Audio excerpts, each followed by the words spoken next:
वसुधैव कुटुंबकम, एक पृथ्वी, एक परिवार, एक भविष्य। वसुधैव कुटुंबकम, एक पृथ्वी, एक परिवार, एक भविष्य क्या है? ये वैश्विक दृष्टिकोण को बढ़ावा देता है और व्यक्तिगत या पारिवारिक हितों पर व्यापक भलाई को प्राथमिकता देता है। ये दूसरों के कल्याण पर विचार करने, जलवायु परिवर्तन, सतत विकास, शांति और मतभेदों के प्रति सहिष्णुता सहित विभिन्न मुद्दों पर वैश्विक एकजुटता और जिम्मेदारी को बढ़ावा देने को प्रोत्साहित करता है। भारत का इतिहास। भारत का इतिहास कई सहस्र वर्ष पुराना माना जाता है। 65,000 साल पहले आधुनिक मनुष्य या होमो सेपियंस अफ्रीका से भारतीय उपमहाद्वीप में पहुंचे थे, जहां वे पहले विकसित हुए थे। सबसे पुराना ज्ञात आधुनिक मानव आज से लगभग 30,000 वर्ष पहले दक्षिण एशिया में रहता है।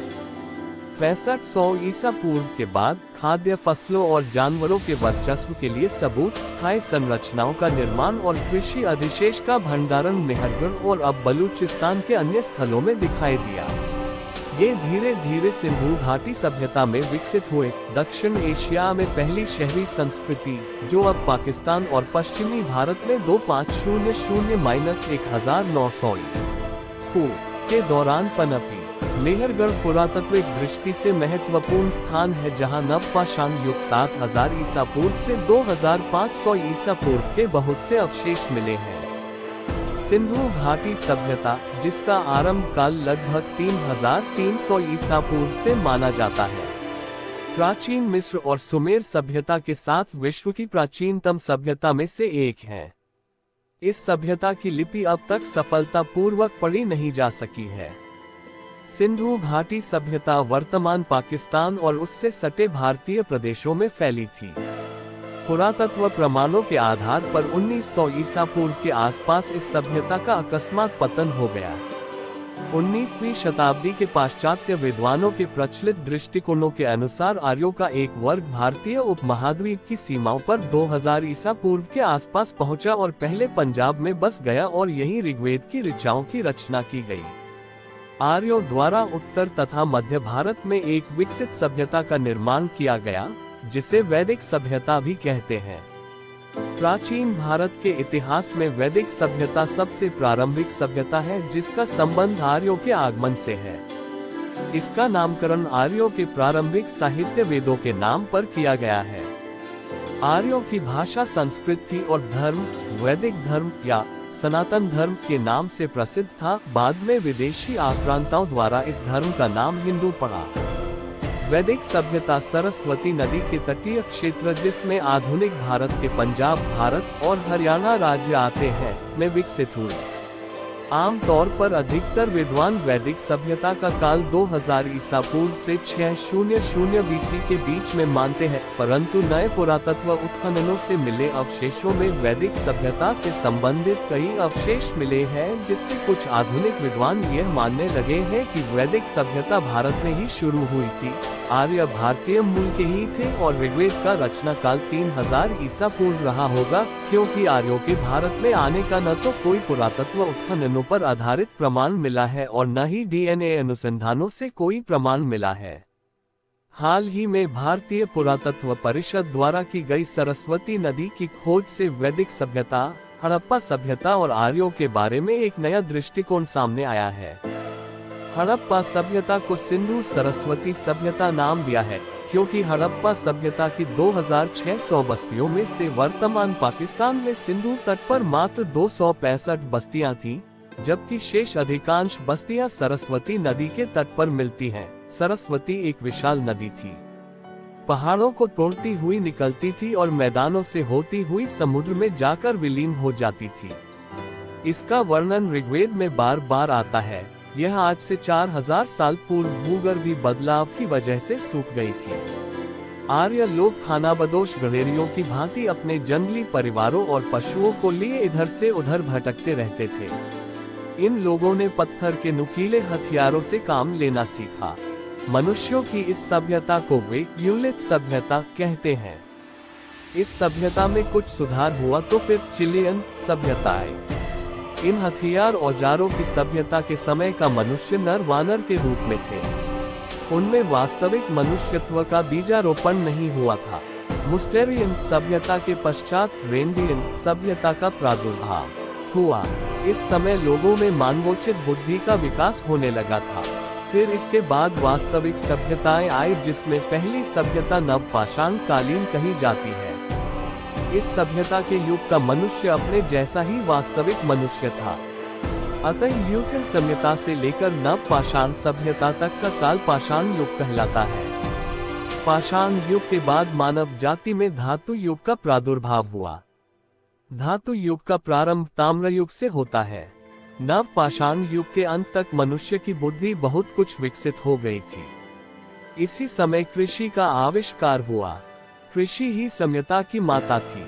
आर्य ही संसार में सबसे प्रथम कृषक थे।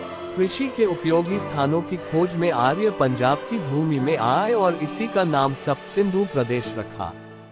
आर्य लोग संपूर्ण सप्त सिंधु प्रदेश में फैल गए, परंतु उनकी सभ्यता का केंद्र सरस्वती तट था। सरस्वती नदी तट पर ही आर्यों ने ताम्रयुग की स्थापना की। यहाँ उन्हें तांबा मिला और वे अपने पत्थर के हथियारों को छोड़कर तांबे के हथियारों को काम में लेने लगे। इस ताम्रयुग के चिन्ह अन्वेषकों को चांगुडेरो तथा विजयनौत नामक स्थानों में खुदाई में मिले हैं। ये स्थान सरस्वती नदी प्रवाह के सूखे हुए मार्ग पर ही है। मेसोपोटामिया तथा इलाम में यही सभ्यता प्रोटो इलामाइट सभ्यता कहलाती है। सुमेरु जाति प्रोटो इलामाइट जाति के बाद मेसोपोटामिया में जाकर बसी है। सुमेरु सभ्यता के बाद मिस्र की सभ्यता का उदय हुआ। प्रसिद्ध अमेरिकन पुरातत्वविद D0 टेरा ने सिंधु प्रदेश को पत्थर और धातु युग में मिलाने वाला कहते हैं। ताम्र सभ्यता के बाद कांसे की सभ्यता आई। कांसे की सभ्यता संभवतः सुमेरियन लोगों की थी। मेसोपोटामिया के उर्फराकिश तथा इलाम के सुसा और तपा मुस्यान आदि जगहों में उन्हें खुदाई में कांसे की सभ्यता के नीचे ताम्र सभ्यता के अवशेष मिले हैं। मेसोपोटामिया में जहां जहां इस प्रोटो इलामाइट कही जाने वाली ताम्र सभ्यता के चिन्ह मिले हैं, उसके और सुमेरु जाति की कांसे की सभ्यता के स्तरों के बीच में किसी बहुत बड़ी बाढ़ के पानी द्वारा जमी हुई चिकनी मिट्टी का उसे 4 फुट मोटा स्तर प्राप्त हुआ है। यूरोपीय पुरातत्ववेत्ताओं का यह मत है कि मिट्टी का ये स्तर उस बड़ी बाढ़ द्वारा बना था, जिसको प्राचीन ग्रंथों में नूह का प्रलय कहते हैं। ताम्रयुग की प्रोटो इलामाइट सभ्यता के अवशेष इस प्रलय के स्तर के नीचे प्राप्त हुए हैं। इसका यह अर्थ लगाया गया कि इस प्रलय के प्रथम में ही प्रोटो इलामाइट सभ्यता का अस्तित्व था। इस सभ्यता के अवशेषों के नीचे कुछ स्थानों में निम्न श्रेणी की पाषाण सभ्यता के चिन्ह प्राप्त हुए हैं। ईसा पूर्व 7वीं और शुरुआती 6ठी शताब्दी सदी में जैन और बौद्ध राजा अजातशत्रु वह पहली बार परिषद के संरक्षक बने। 492 BC 460 BC राजा अजातशत्रु पहली बार त्रिपिटक परिषद के संरक्षक बने। राजा अजातशत्रु 492 BC में शासन किया और 460 में उनकी मृत्यु हो गई। ईसा पूर्व या 2516 वर्ष पहले 2484 वर्ष पहले वापस जाएं। इसलिए त्रिपिटक की पहली परिषद पहले से ही 9 महीने पुरानी थी और इसलिए इसे प्रथम बौद्ध युग कहा जाता है। धर्म संप्रदाय लोकप्रिय हुए। अशोक ईसा पूर्व 265-241 इस काल का एक महत्वपूर्ण राजा था, जिसका साम्राज्य अफगानिस्तान से मणिपुर तक और तक्षशिला से कर्नाटक तक फैल गया था, पर वो संपूर्ण दक्षिण तक नहीं जा सका। दक्षिण में चोल सबसे शक्तिशाली निकले। संगम साहित्य की शुरुआत भी दक्षिण में इसी समय हुई। भगवान गौतम बुद्ध के जीवन काल में ईसा पूर्व 7वीं और शुरुआती 6वीं शताब्दी के दौरान 16 बड़ी शक्तियां महाजनपद विद्यमान थे। अति महत्वपूर्ण गणराज्यों में कपिलवस्तु के शाक्य और वैशाली के लिच्छवी गणराज्य थे।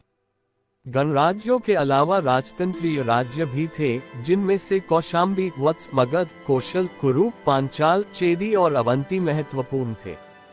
इन राज्यों का शासन ऐसे शक्तिशाली व्यक्तियों के पास था, जिन्होंने राज्य विस्तार और पड़ोसी राज्यों को अपने में मिलाने की नीति अपना रखी थी। तथापि गणराज्यात्मक राज्यों के तब भी स्पष्ट संकेत थे जब राजाओं के अधीन राज्यों का विस्तार हो रहा था। इसके बाद भारत छोटे छोटे साम्राज्यों में बंट गया। 8वीं सदी में सिंध पर अरबों का अधिकार हो गया। यह इस्लाम का प्रवेश माना जाता है। 12वीं सदी के अंत तक दिल्ली की गद्दी पर तुर्क दासों का शासन आ गया, जिन्होंने अगले कई सालों तक राज किया। दक्षिण में हिंदू विजयनगर और गोलकुंडा के राज्य थे। 1556 में विजयनगर का पतन हो गया। सन 1526 में मध्य एशिया से निर्वासित राजकुमार बाबर ने काबुल में पनाह ली और भारत पर आक्रमण किया। उसने मुगल वंश की स्थापना की, जो अगले 300 वर्षों तक चला। इसी समय दक्षिण पूर्वी तट से पुर्तगाल का समुद्री व्यापार शुरू हो गया था। बाबर का पोता अकबर धार्मिक सहिष्णुता के लिए विख्यात हुआ। उसने हिंदुओं पर से जजिया कर हटा लिया। 1659 में औरंगजेब ने इसे फिर से लागू कर दिया। औरंगजेब ने कश्मीर में तथा अन्य स्थानों पर हिंदुओं को बलात् मुसलमान बनवाया। उसी समय केंद्रीय और दक्षिण भारत में शिवाजी के नेतृत्व में मराठे शक्तिशाली हो रहे थे। औरंगजेब ने दक्षिण की ओर ध्यान लगाया तो उत्तर में सिखों का उदय हो गया। औरंगजेब के मरते ही 1707 में मुगल साम्राज्य बिखर गया। अंग्रेजों ने डचों, पुर्तगालियों तथा फ्रांसीसियों को भगाकर भारत पर व्यापार का अधिकार सुनिश्चित किया और 1857 के एक विद्रोह को कुचलने के बाद सत्ता पर काबिज हो गए। भारत को आजादी 1947 में मिली, जिसमें महात्मा गांधी के अहिंसा आधारित आंदोलन का योगदान महत्वपूर्ण था। 1947 के बाद से भारत में गणतांत्रिक शासन लागू है। आजादी के समय ही भारत का विभाजन हुआ, जिससे पाकिस्तान का जन्म हुआ और दोनों देशों में कश्मीर सहित अन्य मुद्दों पर तनाव बना हुआ है। पृथ्वी परिवार तालमेल का एक गतिशील क्षेत्र है, जो मानवता परिवार के सभी सदस्यों को जोड़ता है और उनका समर्थन करता है। वसुधैव कुटुंबकम, एक पृथ्वी, एक परिवार, एक भविष्य, ये वैश्विक दृष्टिकोण को बढ़ावा देता है और व्यक्तिगत या पारिवारिक हितों पर व्यापक भलाई को प्राथमिकता देता है। ये दूसरों के कल्याण पर विचार करने, जलवायु परिवर्तन, सतत विकास, शांति और मतभेदों के प्रति सहिष्णुता सहित विभिन्न मुद्दों पर वैश्विक एकजुटता और जिम्मेदारी को बढ़ावा देने को प्रोत्साहित करता है। अगर आपको वीडियो पसंद आए तो कृपया मेरे चैनल को सब्सक्राइब करें। मैं आप सभी से हृदयपूर्वक अनुरोध करता हूँ।